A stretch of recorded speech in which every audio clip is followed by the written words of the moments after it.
The Panama Canal moves $270 billion in cargo every year. It's one of the most important pieces of infrastructure on Earth. And China wants to build a replacement right here in Nicaragua. 4 times longer, 3 times deeper, big enough for the largest ships in the world. Cost $50 billion. The problem? It would cut through a pristine rainforest, destroy Central America's largest freshwater lake, and hand China control of a choke point in America's backyard. This is the story of the most controversial megaproject you've never heard of, and why it reveals everything about the new global power struggle. First, let's establish what we're talking about. The proposed Nicaragua Canal would be 278 kilometers long compared to Panama's 82 kilometers. It would handle ships 3 times the size of what Panama can accommodate. And it would be funded and controlled by China through a Hong Kong-based company.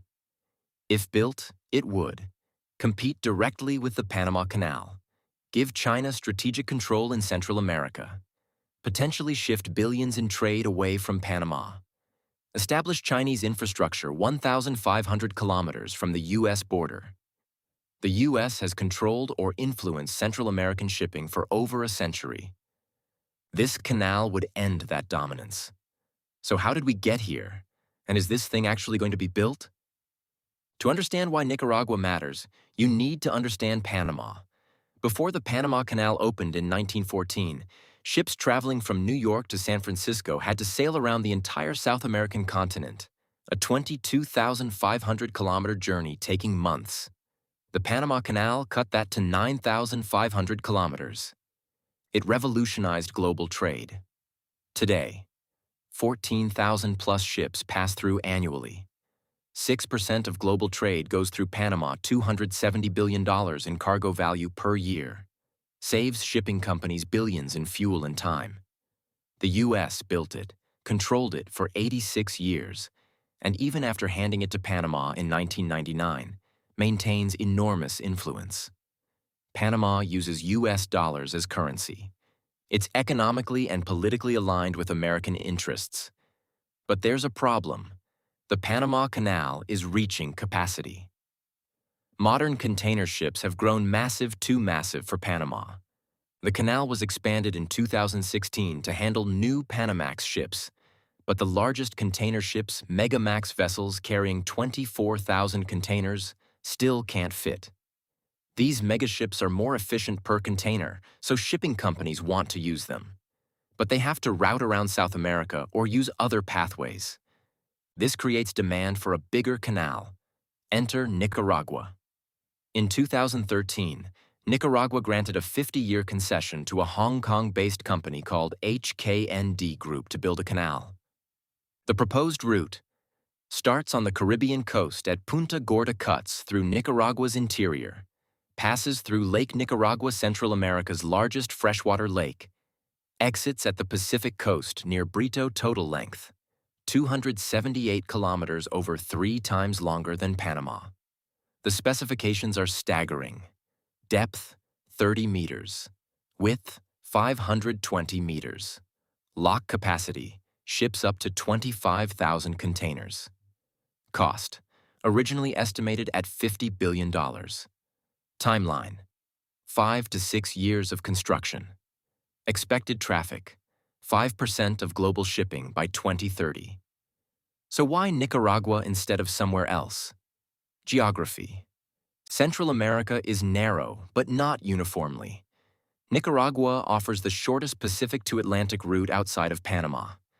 At its narrowest point, it's only about 200 kilometers coast to coast. And crucially, Nicaragua has Lake Nicaragua, a massive natural freshwater lake. The canal plan uses the lake as part of the route, reducing the amount of excavation needed. Ships would sail across the lake between canal sections on each coast. Sounds smart, except for one problem. Lake Nicaragua supplies drinking water to millions of people and hosts a unique ecosystem. Dredging it for massive cargo ships would be an environmental catastrophe. But we'll get to that. Now let's talk about who's behind this. China. The HKND Group is led by Wang Jing, a Chinese telecom businessman with no canal building experience and murky financial backing. Most analysts believe the Chinese government is the real power behind the project, even if officially private. Why would China want a canal in Nicaragua? Strategic positioning. A Chinese-controlled canal in Central America would be a geopolitical coup. It challenges U.S. dominance in its own hemisphere, the kind of power projection China seeks globally. Belt and Road expansion. The canal fits China's Belt and Road Initiative, building infrastructure worldwide to expand Chinese influence and create dependencies. Trade route control. If China controls both ends of the canal and charges competitive fees, they could undercut Panama and shift global shipping routes. Ships going to from Asia could prefer the Chinese-run canal. Military implications. A Chinese-controlled canal could theoretically accommodate Chinese naval vessels, giving them a permanent presence in the Western Hemisphere, something that would terrify U.S. defense planners. The U.S. has watched this with alarm but limited options. Nicaragua is a sovereign country. It can make infrastructure deals with whoever it wants. The U.S. can't just block it without looking like a bully. But American officials have made their concerns clear. A Chinese-controlled canal is a national security threat. If tensions escalate between the U.S. and China, China could close the canal to American ships or charge prohibitive fees. Now here's why this canal probably won't actually get built. The problems are enormous. Environmental catastrophe. Lake Nicaragua would be dredged to 30 meters deep. Salt water from both oceans would mix with fresh water, destroying ecosystems. The lake supplies drinking water to millions. Contamination risk is severe. Rainforest would be cleared along the entire route. Indigenous communities would be displaced. Environmental groups call it one of the most destructive megaprojects ever proposed. The lake ecosystem would be irreversibly damaged. Engineering nightmares. Nicaragua is seismically active. Earthquakes could damage canal infrastructure. The terrain includes mountains, wetlands, and jungle. All difficult to excavate. 278 kilometers is nearly 3.5 times longer than Panama. Exponentially more complex lock systems would need to be the largest ever built. Maintenance in tropical climate. With heavy rainfall would be constant. Panama took 10 years with 40,000 workers and thousands died. Nicaragua would be far more difficult. Economic problems. Original estimate, $50 billion. Realistic cost, probably $75 to $100 billion or more. Panama Canal expansion cost $5.4 billion and went over budget. Where's the money coming from? Still unclear. Nicaragua's entire GDP is only $15 billion. They can't finance this. If China funds it, Nicaragua becomes massively indebted. And here's the kicker. Even if built, would ships actually use it? Shipping companies would need confidence that the canal operates reliably. Fees are competitive, political instability doesn't disrupt service. China doesn't weaponize it for geopolitical leverage. Panama has a 110-year track record of reliability. Nicaragua would be starting from zero. Section 6. Current status. What's actually happening? Show project timeline and current state. So what's the actual status? Here's where it gets interesting. Almost nothing has been built. Timeline. 2013. Concession granted. Big announcement 2014. Groundbreaking ceremony 2015. Some preliminary surveys and land clearing 2016. Work stops 2018. Wang Jing's company loses billions in Chinese stock market 2019 to present. Project essentially dead, though concession technically still valid.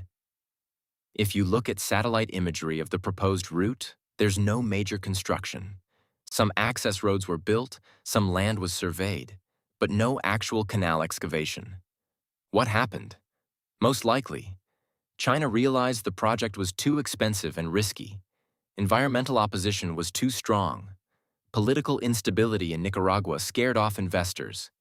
The business case didn't work out, but the concession remains valid until 2063.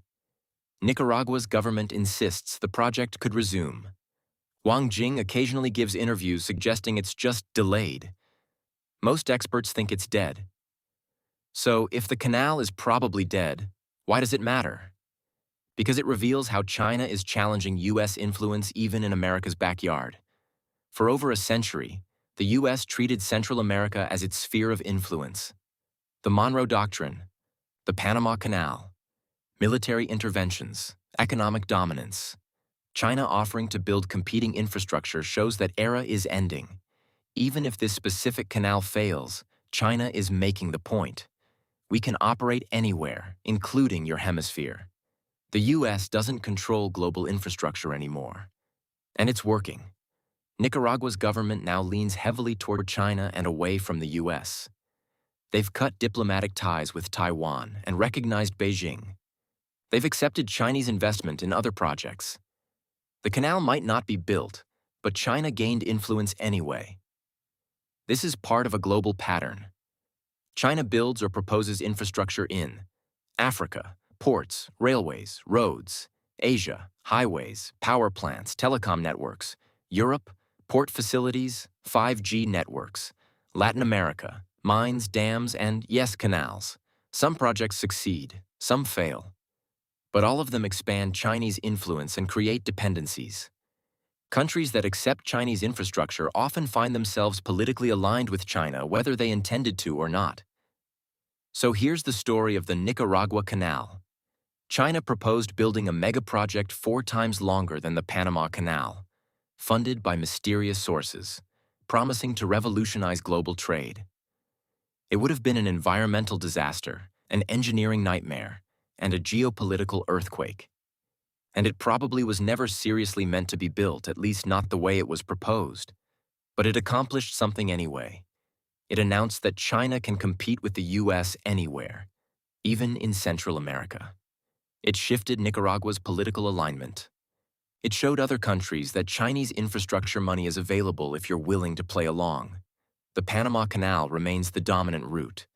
The U.S. maintains enormous influence in the hemisphere. But the Nicaragua Canal proposal, even as a failed megaproject, proved that geographic control isn't permanent. Infrastructure can be challenged. Spheres of influence can be contested. And in the 21st century, the competition for global trade routes isn't just about who built them first. It's about who can offer an alternative. China offered one in Nicaragua. It didn't work out. But the fact that they tried reveals everything about where global power is heading. The canal may never be built. But the game has already changed.